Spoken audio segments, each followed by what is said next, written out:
श्री राम कथा रसिको रसिक, श्री राम कथा रसिको रसिक, पियत आन रस नाहि और पियत अली अरविंद रस, रुचि न ईख रसमाई। जो भगवान श्री राम के कथा का, उनके चरित्रों के गुणगान का श्रवण करने वाले हैं ना, उनको ये नाच गाना तमाशा कोई मतलब नहीं, उनको रुचि नहीं लगती है। उनको सिर्फ राम कथा ही चाहिए, जो राम प्रेमी है। जैसे जो भंवरा होता है वो कलियों का रस, सुंदर सुंदर फूलों की कलियों का रस चूसता है, और उससे ज़्यादा मीठा रस गन्ने का होता है, लेकिन वो गन्ने का रस कभी नहीं पीता है। भंवरा कभी गन्ने का रस नहीं पिएगा।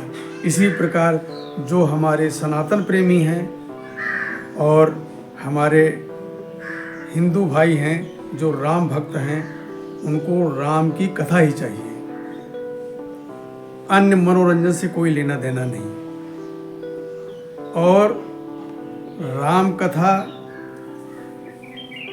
का सबसे सुंदर चित्रण गोस्वामी तुलसीदास ने इस पुस्तक में दिया है। ये देखिए, ये पुस्तक श्री रामचरितमानस। ये महज एक पुस्तक नहीं है, ये पुस्तक नहीं है, ये समस्त मानव जाति के जीवन की शैली बताने वाली पुस्तक है। हम अपना जीवन किस तरह जिएं और समाज में किस तरह रहें, लोगों के प्रति हमारा कैसा व्यवहार होना चाहिए, ये पुस्तक हमें सब बताती है।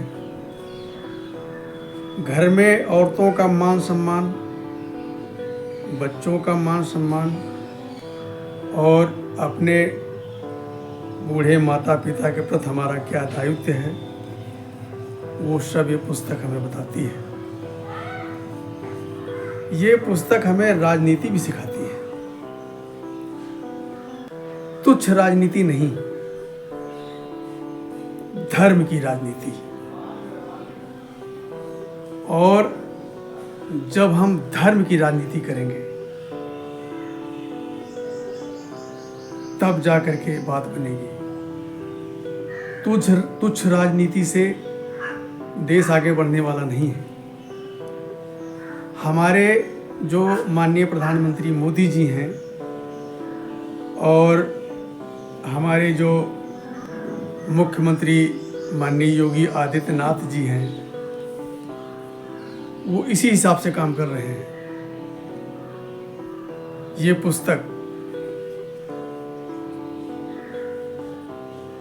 पुस्तक के अनुसार आप काम करेंगे, आपकी कभी पराजय नहीं होगी, होगी तो सदा जय। आप देख लेना, मोदी की फिर जय होगी। होने दो 2024 का चुनाव। ये पुस्तक उनको दोबारा लेकर के आएगी। कोई माई का लाल पैदा नहीं है जिस पर भगवान श्री राम की कृपा और योगी आदित्यनाथ जैसे जिसके साथ हनुमान जी हैं, ऐसे मोदी जी को पराजित करना सूरज को मोमबत्ती दिखाने वाली बात है। सूरज को मोमबत्ती, समझे? तो ये पुस्तक जो है, ये गोस्वामी तुलसीदास ने इतनी खूबसूरत लिखी है और भगवान राम के चरित्र का एक एक चित्रण इसमें दिया हुआ है। हम लोग गोस्वामी तुलसीदास के सदा ऋणी रहेंगे जिन्होंने हमें ये ग्रंथ दिया। हम सभी सनातनी हिंदुओं का, श्री राम भक्तों का ये दायित्व नहीं, ये हम लोगों का परम कर्तव्य है कि हम नित्य इसका पाठ करें। और पढ़ने से मात्र कुछ नहीं होता है। जैसे कहते हैं कि पोथी पढ़ पढ़ जग मुआ, है? जग मुआ, जग मर गया। पोथी पढ़ पढ़ जग मुआ, अब पंडित भया न कोई। किताब पढ़ने से कोई पंडित होता है? ये तो अखबार की तरह पढ़ते रहो, इससे बात नहीं बनने वाली है। पोथी पढ़ पढ़ जग मुआ, पंडित भया न कोय, और 2.5 अक्षर प्रेम का, पढ़े सो पंडित होए। प्रेम, मेन चीज प्रेम। प्रेम से पढ़ो, सबके साथ प्रेम करो, तब बात बनेगी। और प्रेम ऐसा है, कहते हैं कि राम ही केवल प्रेम प्यारा। भगवान श्री राम को सिर्फ प्रेम चाहिए। तुम्हारे प्यार के भूखे हैं, भाव के भूखे हैं, ना कि तुम्हारे लड्डू बर्फी रसगुल्ला के भूखे हैं। उनको ये सब नहीं चाहिए। जो दुनिया को दे रहा है, समस्त ब्रह्मांड को बनाया है जिसने, जो समस्त ब्रह्मांड का भरण पोषण करता है, उसको आप क्या दे सकते हैं? भाव, प्रेम। आप प्रेम से श्री रामचरित का मानस करें और इसमें जो भाईचारा में बताया गया है उसके हिसाब से चलें, तो ये पुस्तक आपको नहीं, ये पुस्तक पूरे समाज में, समाज छोड़ो पूरे विश्व में आपका मान सम्मान दिलाएगी ये पुस्तक। इसमें वो ताकत है। ये महज कागज की किताब नहीं है, इसके अंदर स्वयं भगवान श्री राम विराजमान है। ये स्वयं भगवान श्री राम है। लेकिन आपका दृढ़ विश्वास है, तो दृढ़ विश्वास है तो ये साक्षात भगवान श्री राम है। ये मात्र पुस्तक नहीं है।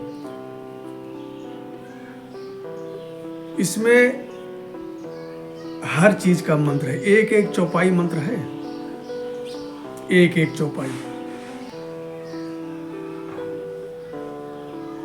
ये पुस्तक आपके घर में है, नित्य पाठ करते हैं और प्रतिदिन धूप दीप देते हैं, पूजा करते हैं इस पुस्तक की, पठन पाठन करते कराते हैं, तो ये बैठे हैं, ये आपके रक्षा करेंगे। और ये ऐसे हैं कि नासय रोग हरे सब पीरा,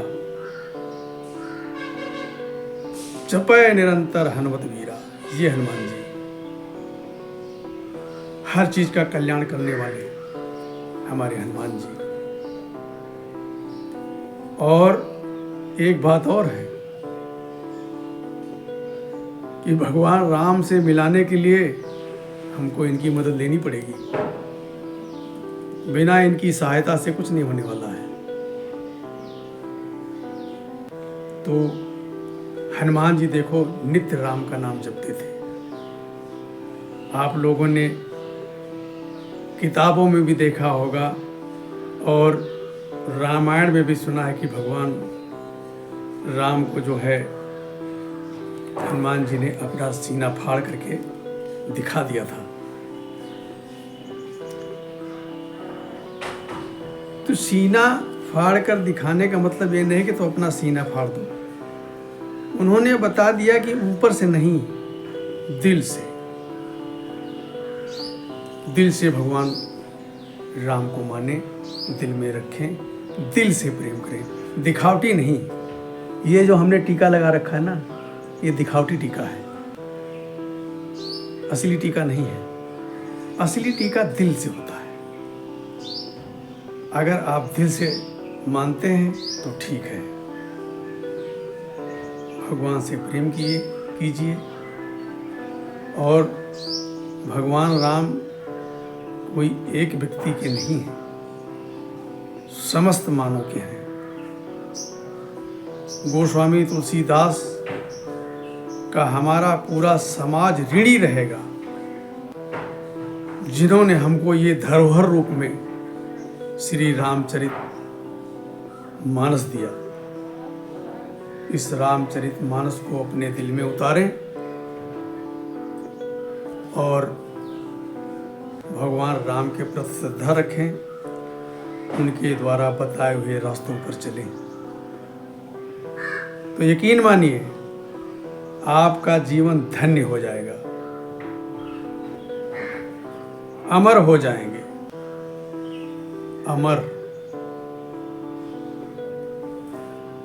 मर्द मरते सदा नाम के वास्ते, और ना मर्द मरते हैं धन के लिए, धन के लिए। समझे? मर्द मरते सदा नाम के वास्ते कि मेरा यश रहे, लेकिन जो ना मर्द है, ना मर्द मरते हैं धन के लिए। तो भैया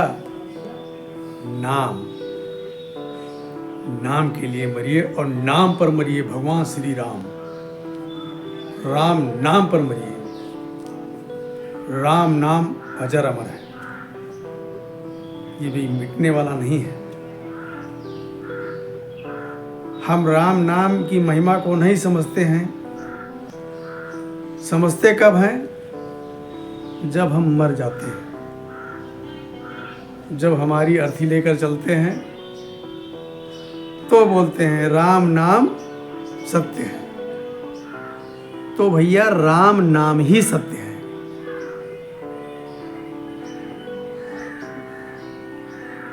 शंकर जी ने भी कहा पार्वती जी से कि उमा कहूं निजी अनुभव, उमा कहो निज अनुभव अपना। ये हमारा अपना निजी अनुभव है। भगवान शंकर स्वयं कह रहे हैं कौरा जी से कि उमा कहो निज अनुभव अपना, और सत्य हरि भजन, जगत सब सपना। सत्य हर भजन क्या है? राम। राम वही राम जो मात्र लिखने मात्र से पत्थर समुद्र में तैर गए। आप एक कंकड़ तैरा कर दिखाओ, कुंटलों कुंटलों के पत्थर ऐसे तैर रहे जैसे कागज। किसके प्रताप से? राम से बढ़कर राम का नाम, राम से बढ़कर राम का नाम। नाम लीजिए। कलयुग में राम नाम की बहुत बड़ी महिमा है। ऐसा राम नाम कलयुग में कि राम नाम कलिकाल आधारा। ये राम नाम कलयुग में एक ऐसा आधार है। राम नाम कलिकाल आधारा, और सुमिर सुमिर नर उतर ही पारा। तो हमें ज़्यादा ना कह करके अपने सनातनी भाइयों से यही अनुरोध करते हैं कि आपके घर में यदि रामचरित मानस नहीं है तो आप श्री रामचरित मानस को मंगवाइए, उसकी पूजा कीजिए। जब भी आपको खाली समय मिले तो आप अवश्य पढ़ें, और इसकी पढ़ने की शिक्षा जो है अपने बच्चों को भी दें। ये बहुत संस्कारी पुस्तक है। आप संस्कारी हैं लेकिन आपके बच्चे संस्कारी नहीं हैं तो क्या होगा? आपके बाद बेड़ा गर्क होना ही होना। तो आप संस्कारी बने लेकिन अपने बच्चों को भी संस्कारी बनाएं। और संस्कारी बनाने के लिए इस पुस्तक से अच्छी दूसरी कोई पुस्तक हो ही नहीं सकती है। तो हम आपसे विनम्र प्रार्थना करते हैं कि श्री रामचरितमानस को अपने घर में लाइए, अपने हृदय में और अपने पूरे जीवन में उतारिए। कल्याण होगा। एक बार प्रेम से बोलिए, जय जय श्री राम।